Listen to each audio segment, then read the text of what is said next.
The story begins Ran was very good to her and would accommodate her every whim. Bai Tingshuan then says Sun Ran is not a bad guy but she's not interested and she might have feelings for him in the future. Kier whispers she believes Bai Tingshuan and she is sure Lan Xin is interested in Sun Ran. Lan Xin blushes, saying there is nothing good about Sun Ran and to forget about him. Seeing Lan Xin's flustered face, the girls laugh heartily. Inside Lan Xin's room, Sun Ran breaks through the door. He entered Lan Xin's room and saw her inside the sensorial chair. Sun Ran hacked in to take a quick look and noticed her credit limit is only. He realized she used up all her savings to save him and wonders if she is not afraid he would run away. Sun Ran declares he would not forget what she had done for him. He exits the room and prepares his equipment. Resolve, he will put in some effort to make money and grant Lan Xin's wish to enter the zenith. Sun Ran sits on his sensorial chair. He smiles and proclaims he is coming to Dragon Age.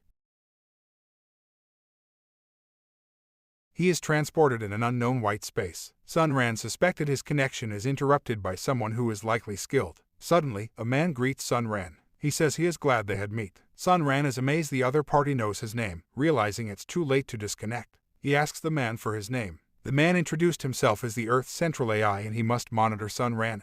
He is a dangerous individual. Sun Ran then learned that if not for the AI, his agreement with Lan Xin would have never passed. Relieved it is not an enemy, Sun Ran questioned why he was brought in the white space. The man politely gestured Sun Ran to take a seat, getting straight to the point. The man looks at Sun Ran, saying he is a peerless genius at the game. However, his tackings about cheats have created several conceited disciples who think themselves as saints. The man further explains that this allowed the disciples to ignore the game's rules and live in perpetuity, resulting in conflicts amongst them. Sun Ran broke into sweat, knowing how grave the situation is. The man continues, stating that the trouble is like a powder keg capable of destroying Earth OL at any moment and might cause turbulence in the real world. This time, the man points at Sun Ran, saying he is the origin of all the problems. Seeing this, Sun Ran asks what should he do. The man gave Sun Ran options. If he refused to cooperate, he will be deemed as a terrorist and the ultra-military satellite weapon that is in space, the Finger of God, will be activated. It will obliterate Lan Xin and Sun Ran's physical bodies in the real world. Sun Ran was staggered upon hearing the consequences. The man smiles, saying the second option, where San Run needed to help in getting rid of the Saints and ensure that Earth OL can operate stably. If the Saints die, the entirety of debt will be written off and Lan Xin and Sun Ran will have a place in the Zenith to live comfortably. Hearing everything, Sun Ran muttered he doesn't have a choice. He seriously said he doesn't have the highest level of administrative rights and he can't use cheats with the restrictions in place. Knowing his disciples are very cunning, Sun Ran decides to let himself get promoted to gold level enforcer and enter Earth OL to avoid alarming them. Finally, he asked the central AI to cooperate with him, in which the AI gladly accepts. The central AI informed that it will tamper with the purchase records and legalize cheat engines that Sun Ran can use. To avoid any unwanted situations, the flow of time in Earth OL was slowed down and the central AI gave Sun Ran a year to prepare, equivalent to 100 years in Earth OL. Sun Ran acknowledged the situation, knowing that if he want to become a gold-level enforcer, he must complete his Dragon Age mission and obtain qualification first.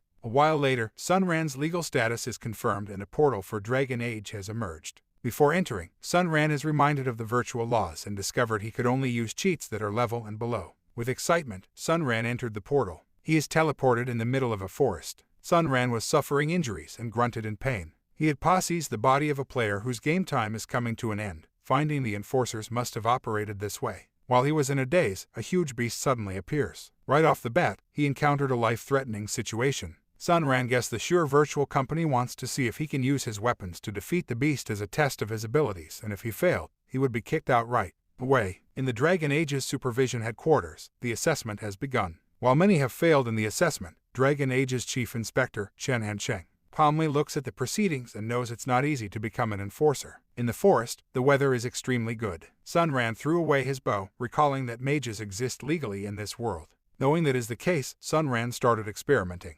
In the headquarters, Chen Hansheng saw Sun Ran and thought he was playing dead and must be a useless piece of meat. It was then he realized he was wrong. Sun Ran was finished, calmly proclaiming he will make do with the generic cheat he just created. The beast was ready and pounced against him with incredible speed while Sun Ran stayed unafraid, standing still like a statue. As the beast arrived in front of him, Sun Ran remained unmoved. In the headquarters, the woman asks Chen Hansheng if the kid has been scared silly, but he only asked her to be quiet. His gaze was on the display, analyzing if Sun Ran is an idiot or a pro. Sun Ran evaded the beast while the rune he laid was activated. The beast's eyes widened in surprise. The level magic frost rune bloomed and threw the beast up in the air. The fight continues and Sun Ran activated level magic, Ice Sting. However, the low-level skill is easily dodged and the angered beast attacked again relentlessly. Sun ran as he was chased by the monstrous tiger, thinking it was stupid. While Sun Ran was in palm's reach, the beast fell into his trap. A magic circle was activated while the beast was inside it, incapable to move. In just a blink, the beast was frozen while Sun Ran covered himself from the monstrous roar. The people inside the headquarters were shocked after seeing Sun Ran's display of moves.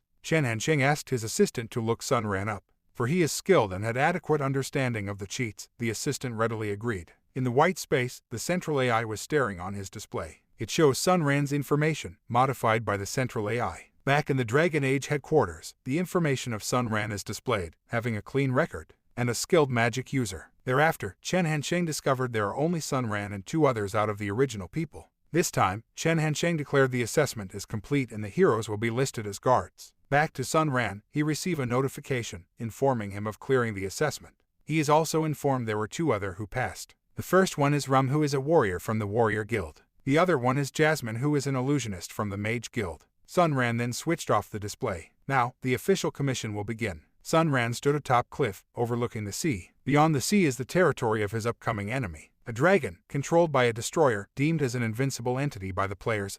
Dragon Age. Dragon Age is a small world with 3 dragons for the players to slay and obtain glory. Sun Ran's mission is to head for Cloud City and assist Baron Charlie, a bronze-level enforcer, to get rid the destroyers controlling the dragons. Realizing the communication is intercepted, Sun Ran immediately interrupted the connection. Knowing the Shure company is way too green, Sun Ran decides to warn them for their unsafe operations. Meanwhile, the people in the headquarters are startled, seeing Sun Ran's strange actions. After their connection is rejected, Chen Hansheng decides to check Sun Ran's situation. In the forest, Chen Hansheng saw words, informing the headquarters about the danger the enforcers were in. His face turned grim. Chen Hansheng commanded to focus on monitoring the Cloud City. At the same time, Cloud City is in a sea of fire, raging like an inferno, and above it is a dragon, spewing disaster everywhere. Cloud City is under attack. The people were helpless as they watched their friends get fried by scorching heat. Back at the headquarters, everyone is in a panic, searching for Charlie, who is supposed to battle against the destroyers. This time, they receive a message, recommending a passive observation to avoid exposing them. Chen Hansheng gritted his teeth in anger, knowing he had been careless. With resolute voice, he commanded to prepare the divine punishment and they would blast the dragon apart. As they prepared, a bit of time is needed and it's recommended for an enforcer to cooperate, to increase the chances of dealing a fatal blow. Right then, they found Charlie's whereabouts. In the Cloud City, the dragon continues on its rampage. They could see Charlie, hiding behind a wall in the building nearby, waiting for the right moment to attack. Seeing this, Chen Hansheng is distressed, knowing Charlie only had the strength of his body in real life. The dragon continued to rain down fires everywhere. The squad fights back, launching arrows as a counterattack. However, the dragon's defenses were outstanding. In retaliation, the dragon burned the archers into a crisp. Charlie saw this and knew their effort was useless. The divine punishment is not ready, but enforcers can't remain cowards. Charlie has to take down the enemy. The dragon flew towards the building where Charlie is hiding. This time, Charlie came out of his hiding place. However, all he saw was an empty sky. Suddenly, a dragon roar was heard and the building crumbled on its weight as Charlie struggled under the falling debris. The dragon towered everything. It breathed fire and satisfaction after the chaos it had spread. Amidst the destruction, a hand grabbed at the edge of the tower. Charlie is dangling on the tower. Below is a sea of fire. He got nowhere to go but up. He gritted his teeth in anger. Unfortunately, the tower finally gave up. It crumbled as the dragon flew away. As Charlie fell, he realized the dragon had not discovered him yet.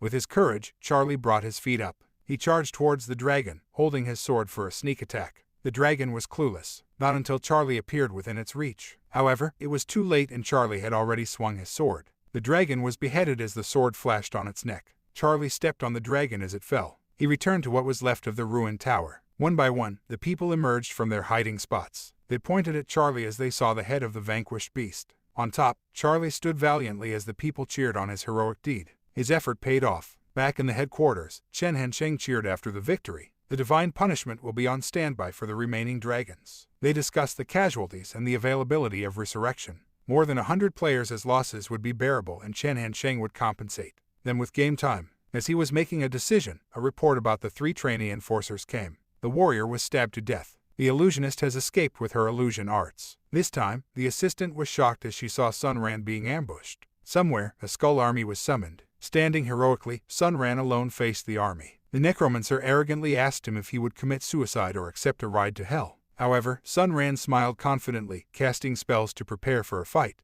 The necromancer roared in laughter after seeing Sunran's low-level spells. He had level staff to enhance his strength. How would Sunran fight him? His army alone would tear Sunran to pieces. However, Sunran was unafraid. He launched his spells as the army attacked him in a frenzy. A skeleton sneaked an attack which Sunran noticed as if he had eyes on the back of his head. Sunran jumped and left a rune in his position. The spell activated, freezing some of the skeletons. While in the air, Sunran conjured more spells. A freezing tornado appeared and a rain of ice fell from the sky. Sunran stepped on the crystal of ice. Below him laid his defeated enemies and the shocked army of skeletons. His skeletons were brittle, but it would be difficult to fight an army. However, Sunran could continuously cast Ice Sting and did not look a bit tired. Unfortunately, puny ants won't be able to struggle for long as the necromancer finally summoned his champion. A huge hand appeared from the deep pit. A giant stood tall as an aura of death surged from it. Sunran knew it was a level giant. The grounds trembled after the giant started running towards Sunran. That's it for today. If you like this video, don't forget to like and subscribe. Thanks for watching.